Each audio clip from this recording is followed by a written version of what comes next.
Today's video starts on the morning of day 6 of my cross-country road trip, and I've entered the great state of Arizona. I figured the first rest area in the state would be a great place to do my intro. It's not really a welcome center, but they do have info on what to see in Arizona.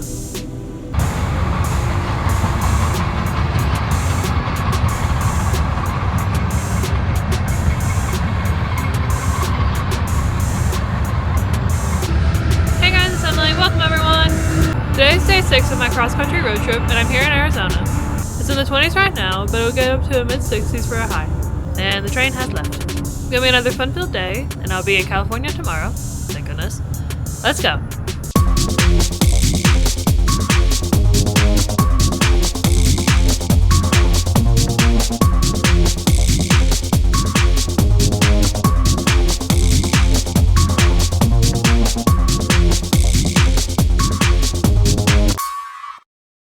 I must admit, now that I'm on day 6 of my road trip, and having traveled about 2,500 miles, that is a little bit of a drag. The good news though is I just had to get through Arizona today, and then only about 200 miles to California tomorrow, and then I'll arrive in San Diego. I'm looking forward to a couple of days there. As for today, let's check out my route through Arizona. I started at the rest area near San Simon. I'll visit Bowie and pay a return trip to the thing. Then I'll stop to see some things in Tucson, and then continue on Interstate 10 west into Phoenix. Then I'll head south to Gila Bend, and then take Interstate 8 to Yuma, where I'll end the day, probably late at night. My next stop takes me to the town of Bowie. This convenience store is this painted mural of John Rambo. The mural reads, Bowie, Arizona, no place like home.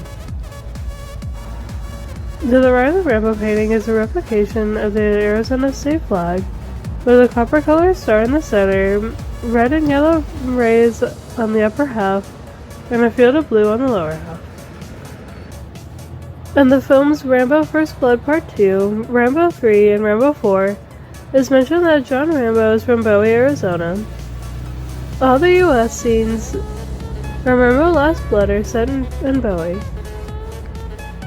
However, none of the scenes were actually filmed here in Bowie.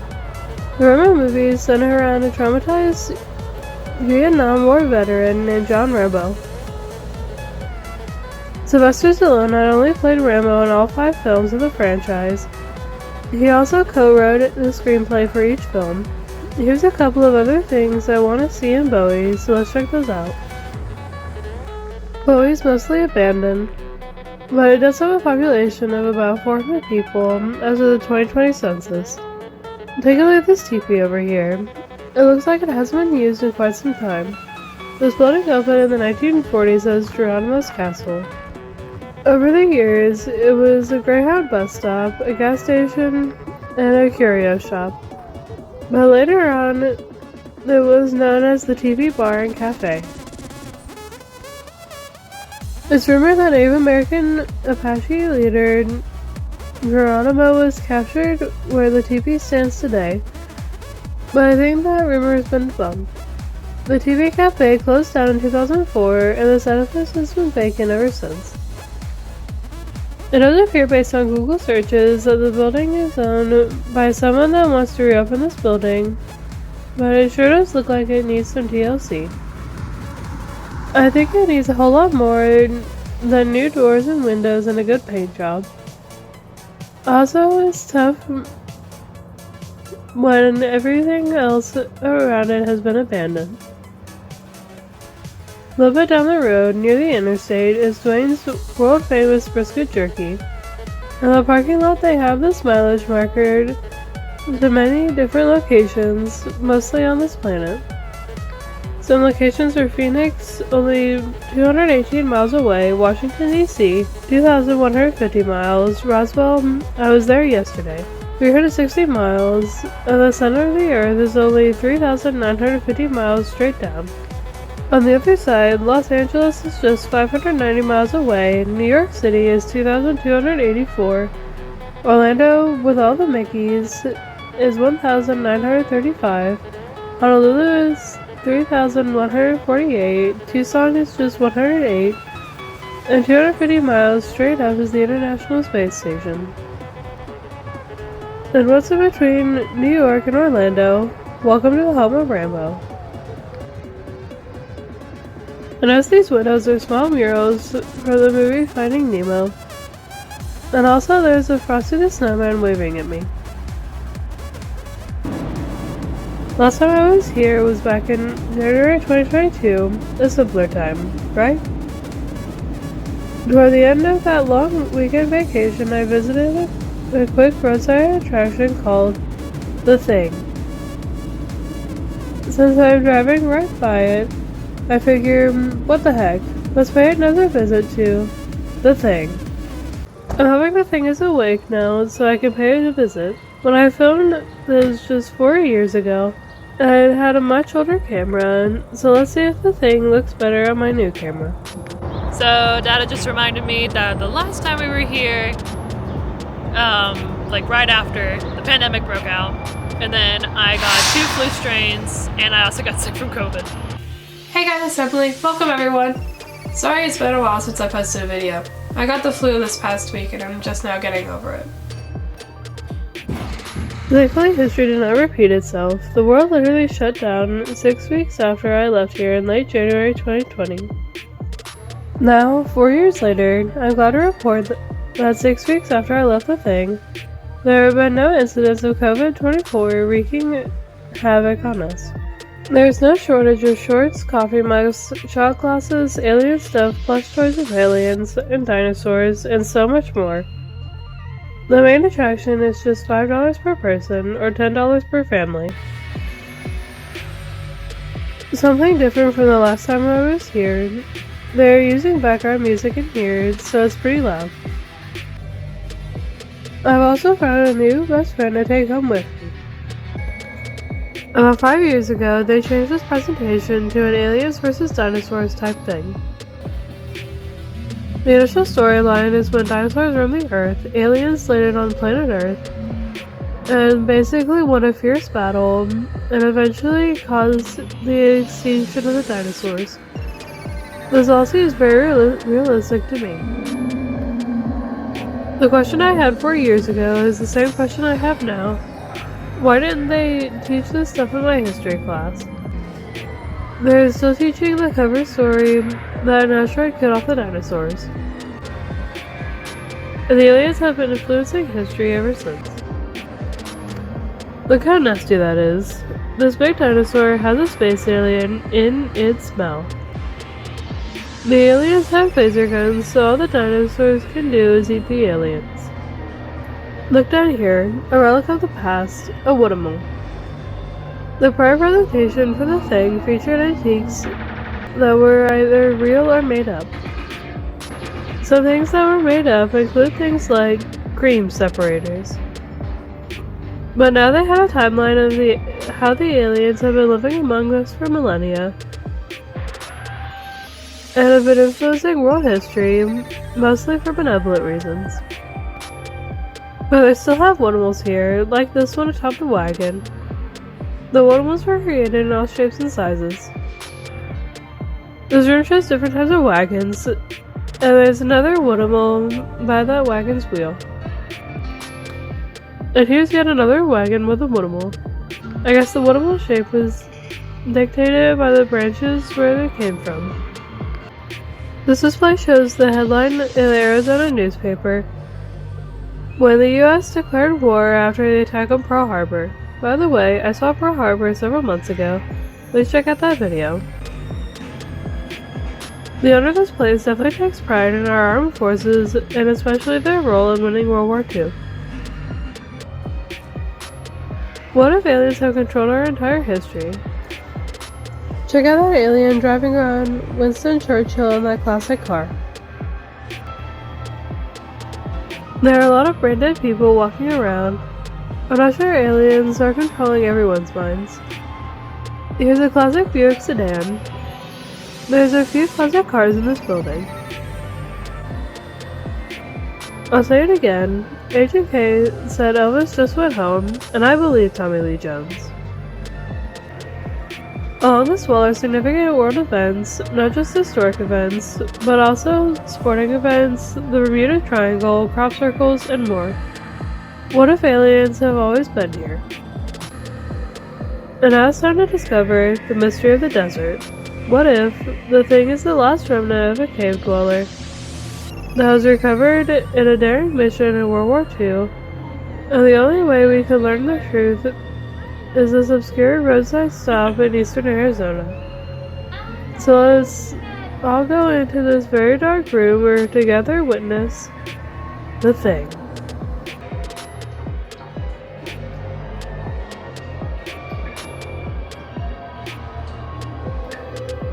There it is, preserved in the glass case for decades. This is the thing. He's been at this rest stop since the early 1950s. I'm not sure how they will preserve him, but he doesn't appear to have decomposed in the last 4 years. We're all happy to see his hat placed where it is. There it is, the thing, and its child. I think this new camera is recording much more sharply than the camera I used before. By the thing's legs is a rattlesnake which is frozen in place.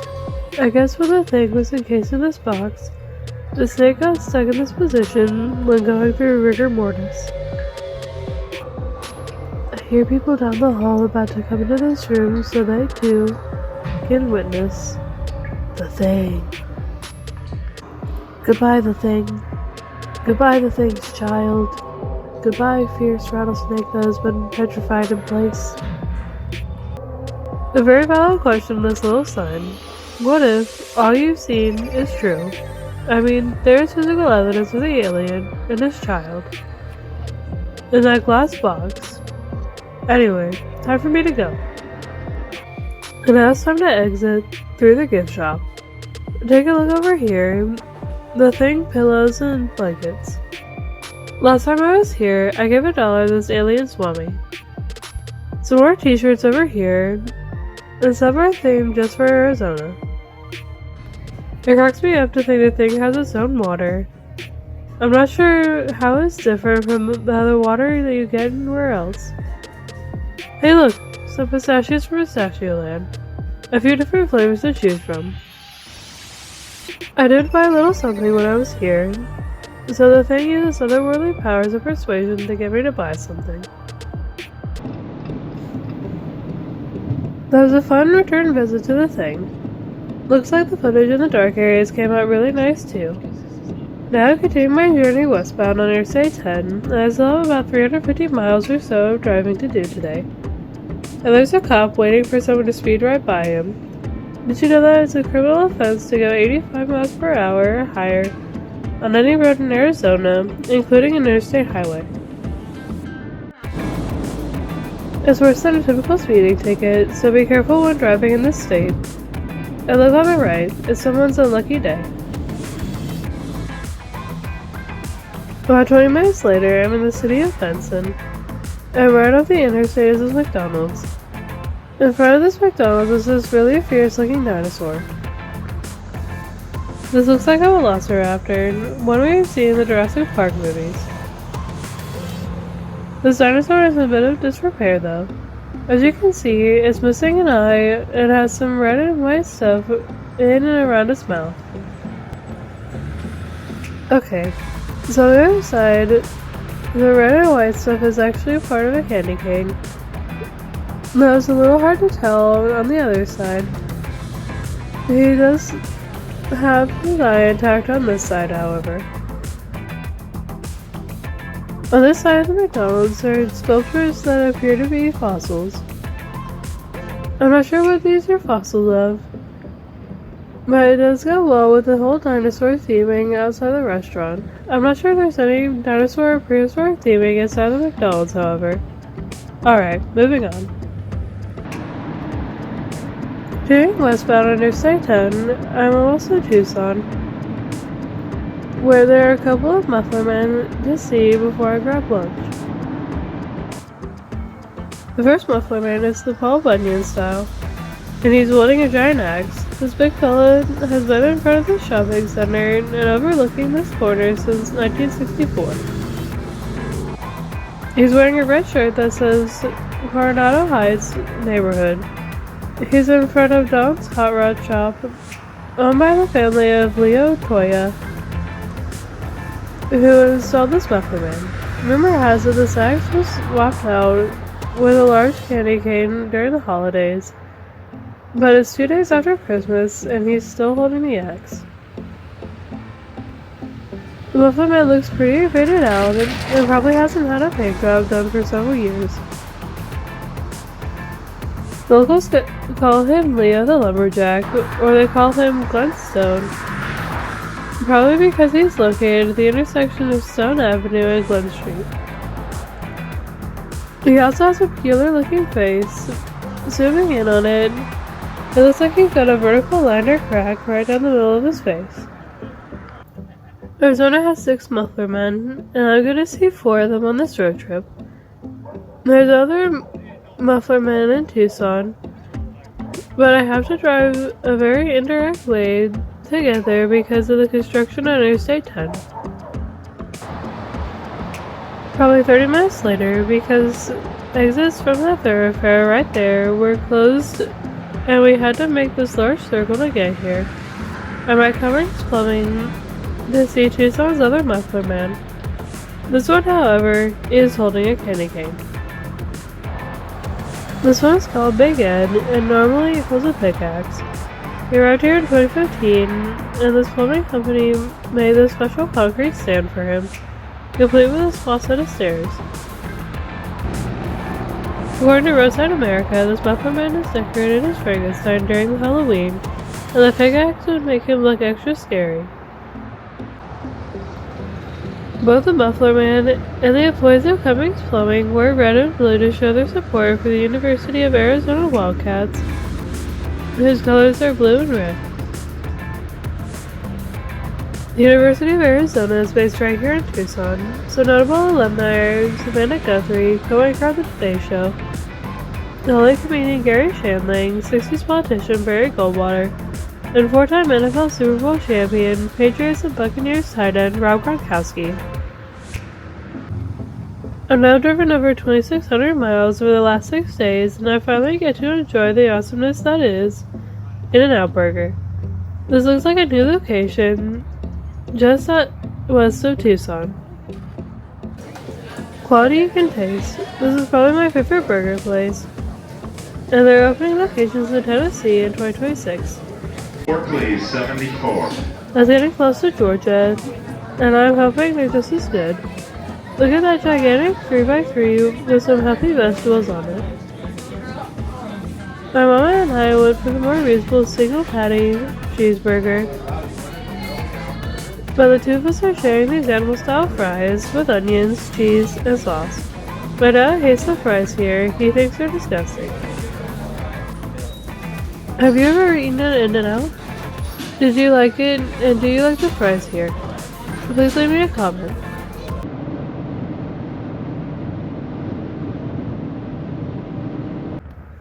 I've driven about 45 miles, and that mountain in front of me is Pichacho Peak. It's 3,374 feet above sea level, and there's a hiking trail that reaches the summit. I will not be hiking up there, not now, probably not ever. I think you might be able to see the Tucson skyline from atop Pichacho Peak. That doesn't make the hike any more appealing. I'm here to see the remnants of a muffler man that almost got completely burned to the ground in 2002. It's late December of 2023 and when I'm filming this, and it turns out I was one of the last people to see this former muffler man. As of early February 2024, even the leg and the feet have been erased from existence. This was an Indian chief variety of muffler man.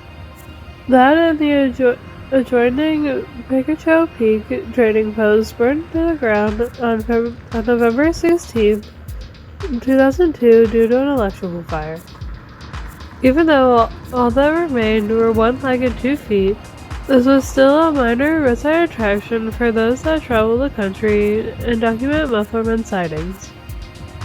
However, this was near an adult store, and there are some creepers waiting in their cars in that parking lot and staring over here, so, yeah. Yeah, it's time for me to Delouse, and then heading for my next stop. Near the split of Interstates 8 and 10 are a few gas stations with lower prices, such as this Flying J. Everywhere so far has been about $2.89. But here the current price is quite a bit lower, only $2.69. So I'm definitely filling up the tank right now before heading into Phoenix. I'm now in the metro area in the city of Tempe.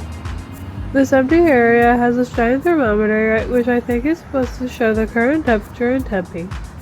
But the thermometer looks like it's placed in around Miami. This thermometer is 13 feet tall.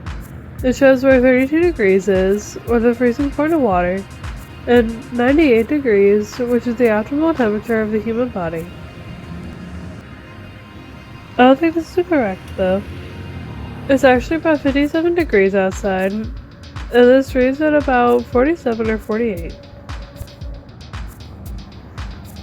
This marker is hard to read, but it says this is the Earth thermometer. The 30-degree mark indicates the importance of water for our survival.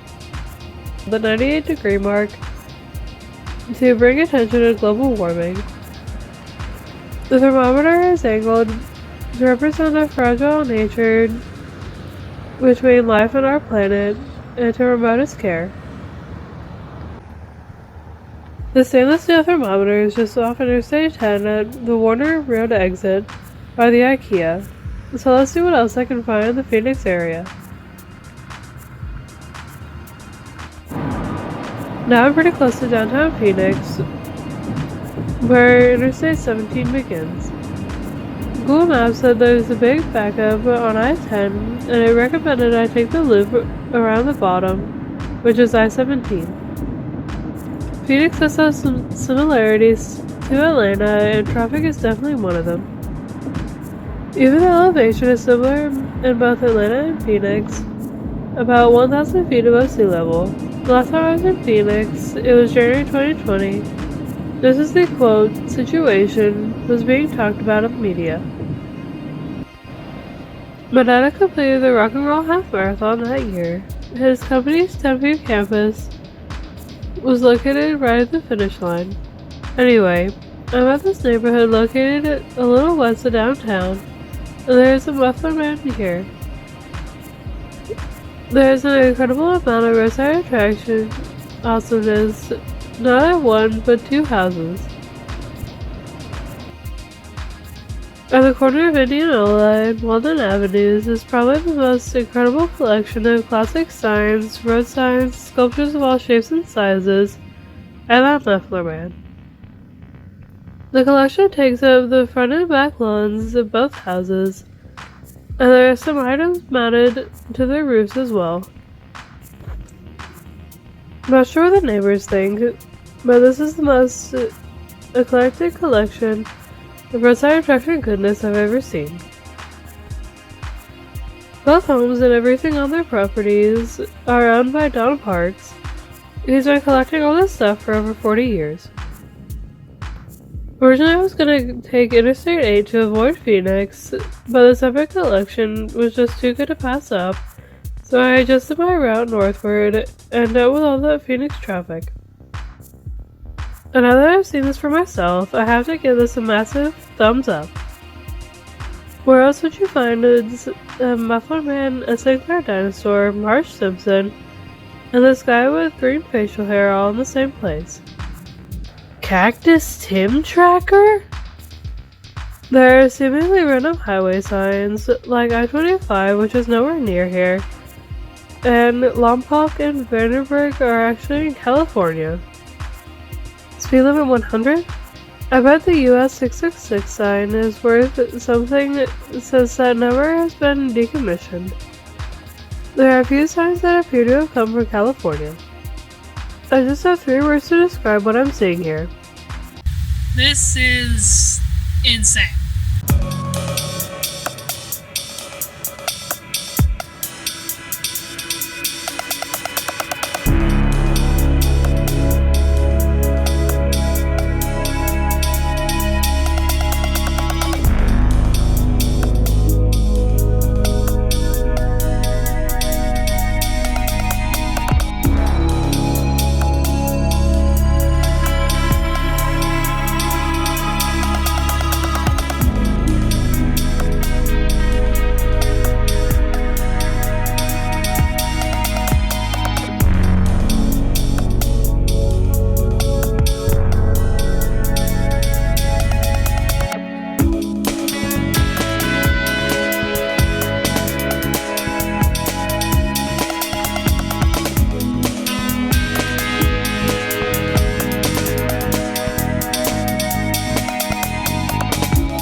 I was probably here for a good half an hour just looking around.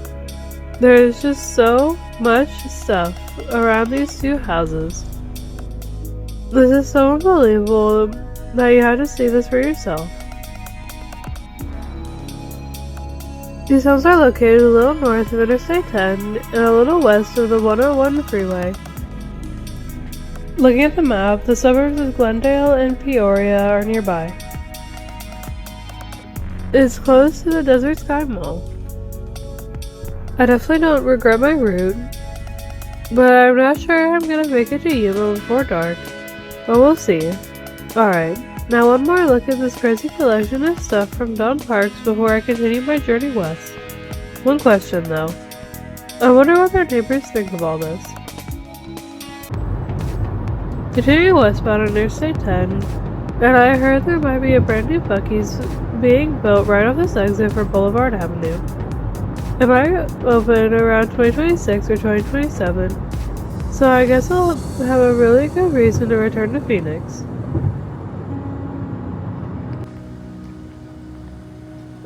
I guess it was lucky I filmed that stretch of freeway a month before the Bucky's announcement.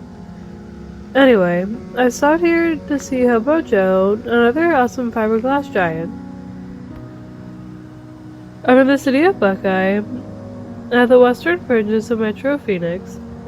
Hobo Joe has an interesting backstory. Back in the 1960s, there was a chain of diners in the Phoenix area called Hobo Joe's. Someone that planned to build a new Hobo Joe's location had worked with sculptor Jim Casey to create this fiberglass statue. However, the owner didn't pay for the statue, so the artist kept it for himself, The Hobo Joe stores all went out of business so long after. The statue was gifted to a friend who installed it in front of the slaughterhouse.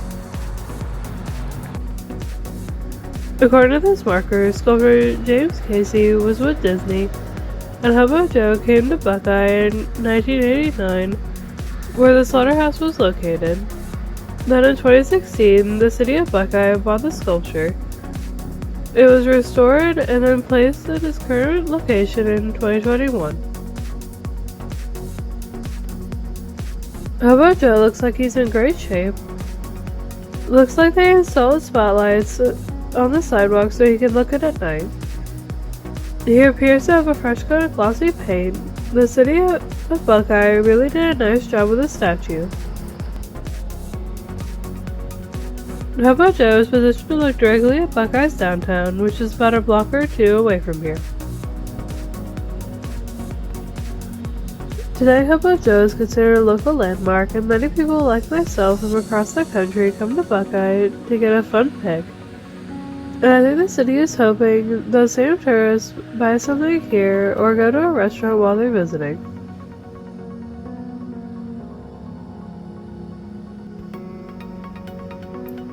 Here's a close-up of his right pocket, which contains a banana, a handkerchief, a candy cane, and maybe a small book. I can't tell. His left pocket contains the Wall Street Journal newspaper and a glove. He's not wearing a glove on his right hand. He's also wearing a red bandana and a small flower. If I didn't go to Phoenix, I wouldn't have seen Hobo Joe, so that's another reason why I'm glad I traveled north. But I have to travel back south so I can see if I can reach one more roadside attraction before sunset.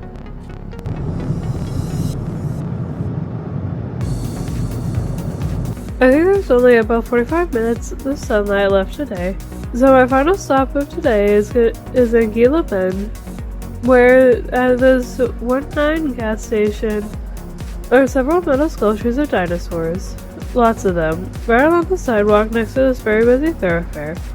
Many, if not all, of these dinosaur sculptures are made from sheet metal. All these metal creations are painted a brown color, and I'm guessing the lighter spots are from removal of graffiti. You can see how large these dinosaurs are compared to the cars. But I don't think they're as big as the actual dinosaurs that roam the earth. Take a look at this brontosaurus. This might have been one of the first sculptures placed here, and now it's almost completely covered in stickers. I wish I had a sticker to put on it. Here's a good shot of how large the dinosaurs are compared to the red car parked next to them. I couldn't find any information on where these sculptures were created, but I see pictures dated back to 2008, and they were painted an olive green color at the time. And there's another car that just parked next to them. The people in that car just asked us to take a fun pic of them standing next to those dinosaurs. There are also people that wanted their picture taken to the left. This definitely is an awesome place to get some photos or a video for your Instagram or TikTok. I think at some point there was a giant rattlesnake sculpture here, but either it's gone or I missed it completely while I was here. And even more people are starting to show up to get their fun pics. These dinosaurs are on the stretch of road between Interstate 8 and that 4-lane that goes to the west side of Phoenix. So it's very busy, and also very much patrolled by Arizona's finest, so make sure you don't speed through here. I'm not going to make it to Yuma before nightfall, so in the next video I'll start there, see a couple of things, and then head to California. Take a look at this. I'm about 50 miles east of Yuma, and the sunset is so beautiful. I don't see many sunsets like this back east. And that's it for day 6 of my cross-country road trip. It is a few miles east of California and a few miles north of Mexico. Tomorrow, I'll finally make it to California. I'm about 180 miles from San Diego. Will you see that? Next time. Thanks for watching. Bye!